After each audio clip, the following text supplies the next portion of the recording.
दोस्तों, फरवरी 2023 को देश की वित्त मंत्री निर्मला सीतारमण देश की संसद में वित्तीय वर्ष 2023-24 के लिए बजट पेश करती हैं और उसी बजट में ये भी कहा गया कि इस साल भारत की सरकार लगभग 16 लाख करोड़ रुपए का कर्ज ले सकती है। इसी के साथ देश पर कुल कर्ज 155 लाख करोड़ रुपए का हो गया। जी हाँ, 155 लाख करोड़ रुपए पाकिस्तान की कुल जीडीपी का लगभग 5 गुना और भारत की खुद की जीडीपी का लगभग 57% है। तो क्या इसका कारण ये हुआ कि भारत की सरकारें हमें बेवकूफ़ बनाती हैं? आखिर सरकारें कर्ज चुकाने के बजाय हर साल और मात्रा में कर्ज क्यों लेती हैं? क्या भारत ही ऐसा देश है जो हर साल कर्ज लेता है, या दुनिया में कोई और देश है जो कर्ज लेते हैं? क्या भारत कभी भी अपना कर्ज चुका पाएगा, या आने वाले समय में श्रीलंका की तरह द एंड हो जाएगा? आइए इन सभी प्रश्नों का विस्तार से एक एक करके उत्तर जानने का प्रयास करते हैं इस वीडियो में। दोस्तों, जब हमारा देश भारत 1947 में आज़ाद होता है, आज़ाद होने के लगभग एक वर्ष बाद 1948 में देश की सरकार IMF से $36 मिलियन का पहला कर्ज लेती है और इसी के साथ देश पर लगातार कर्ज बढ़ता चला जाता है। सरकारें आई गई, लेकिन कर्ज लेने की प्रक्रिया में कोई धीमी गति नहीं अपनाई गई। सन 2004 में जब मनमोहन सिंह देश के प्रधानमंत्री बने, तो उस समय देश पर टोटल कर्ज लगभग 17 लाख करोड़ रुपए का था। उनके 9 वर्ष के कार्यकाल में 2004 से लेकर के 2013 के बीच यह कर्ज बढ़कर 55 लाख करोड़ रुपए का हो गया। साल 2014 में नरेंद्र मोदी जब देश के प्रधानमंत्री बने, तब से लेकर के आज 2023 के बीच यह कर्ज बढ़ करके सीधा 155 लाख करोड़ रुपए का हो गया है।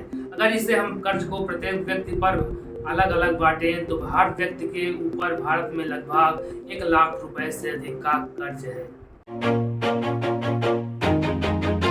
देखिए, ऐसा होता है कि देश में चाहे जिस पार्टी की सरकार हो, वो अधिक से अधिक देश का विकास करना चाहती हैं या देश को अधिक से अधिक लूटना चाहती हैं, ताकि वे आने वाले इलेक्शन में पैसा खर्च करके या फिर विकास के नाम पर वे अगले इलेक्शन जीत सकें। इसलिए जब हर साल बजट पेश करती हैं, तो उनके द्वारा बनाई गई योजना में कुल खर्च होने वाला पैसा यदि उनके द्वारा होने वाली कमाई से अधिक हो जाता है, तो वे ऐलान करती हैं कि इतने लाख करोड़ रुपए का, इतने हजार करोड़ रुपए का कर्ज लेंगी।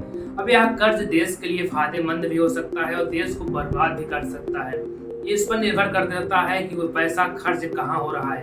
अगर वो पैसा देश के स्थायी विकास जैसे रेल हो गया, उद्योग हो गया, यूनिवर्सिटी हो गया, अर्थात जहाँ से भविष्य में आने की पैसा कमाई होने की संभावनाएं हों, अगर वहाँ पर पैसा खर्च हो रहा है, तो यह देश के लिए फायदेमंद होता है।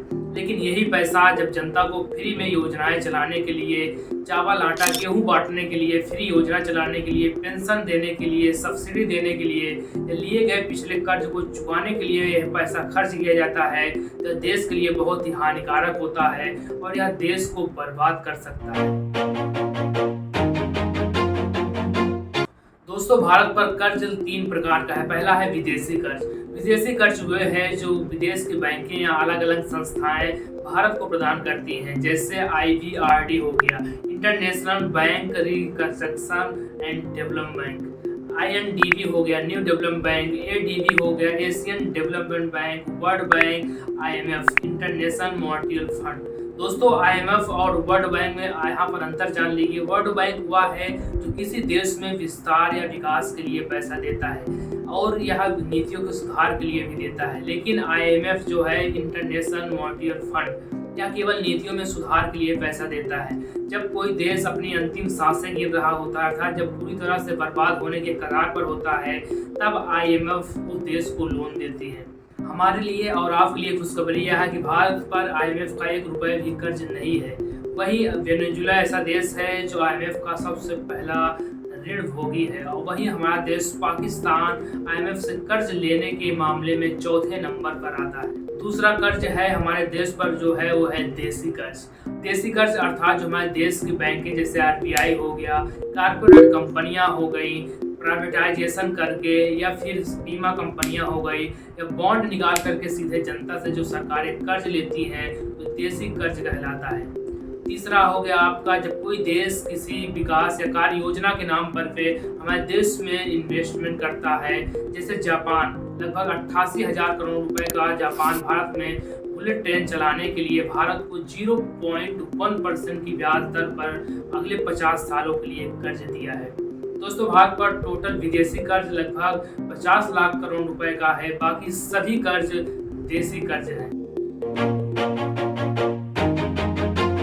अगर हम मनमोहन सिंह के 2004 से लेकर के 2013 के बीच के 9 वर्ष के कार्यकाल को देखें तो उन्होंने अपने पूरे कार्यकाल में विदेशी कर्ज 21 लाख करोड़ रुपए का लिया था, लेकिन टोटल कर्ज लगभग 38 लाख करोड़ रुपए का लिया था। वहीं नरेंद्र मोदी अपने 2014 से लेकर के 2023 के बीच कार्यकाल में विदेशी कर्ज तो 19 लाख करोड़ रुपए का लिए हैं, लेकिन टोटल कर्ज लगभग 1 लाख करोड़ रुपए का लिए हैं, जो कि मनमोहन सिंह की तुलना में लगभग 2.5 गुना है। लेकिन यहाँ देखने वाली बात यह है कि उस समय भारत की जीडीपी $2 ट्रिलियन थी, लेकिन इस समय भारत की जीडीपी $3.75 ट्रिलियन है।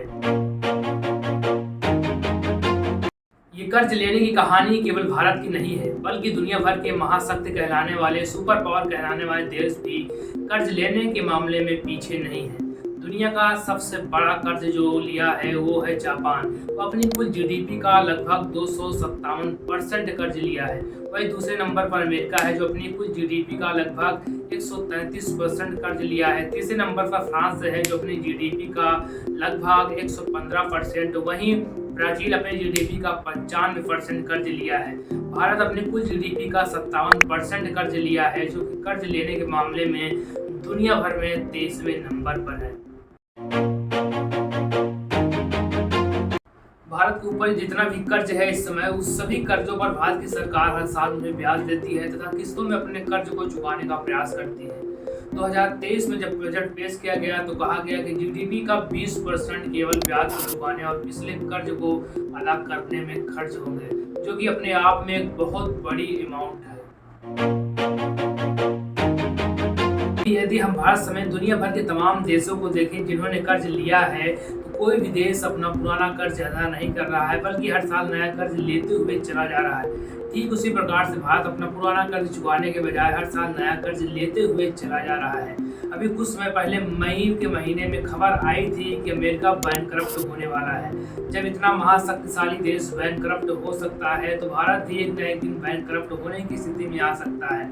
इसी तरह से दुनिया भर के जितने भी देश कर्ज लिए हैं, अपने कर्ज नहीं चुका रहे हैं, अर्थात आने वाले समय में सभी देश वेनेजुला, ग्रीक, श्रीलंका की तरह बैंकक्रप्ट और डिफॉल्टर घोषित कर दिए जाएंगे, लेकिन कोई भी देश अपना कर्ज नहीं चुकाएगा, क्योंकि जैसे जैसे उस देश की जीडीपी बढ़ती है, उसकी कर्ज लेने की क्षमता बढ़ती जाती है और वो देश अधिक मात्रा में कर्ज लेता है और विकसित होने की ओर कदम बढ़ाता है। दोस्तों, वे देश जो अपना कर्ज नहीं चुका पाते हैं या जो अपना कर्ज चुकाने में असमर्थ होते हैं, उन्हें बैंकक्रप्ट या फिर डिफॉल्टर घोषित कर दिया जाता है। आशा करता हूँ ये वीडियो आपको पसंद आया होगा। ऐसे और वीडियो के लिए हमारे साथ जुड़ना मत भूलिए।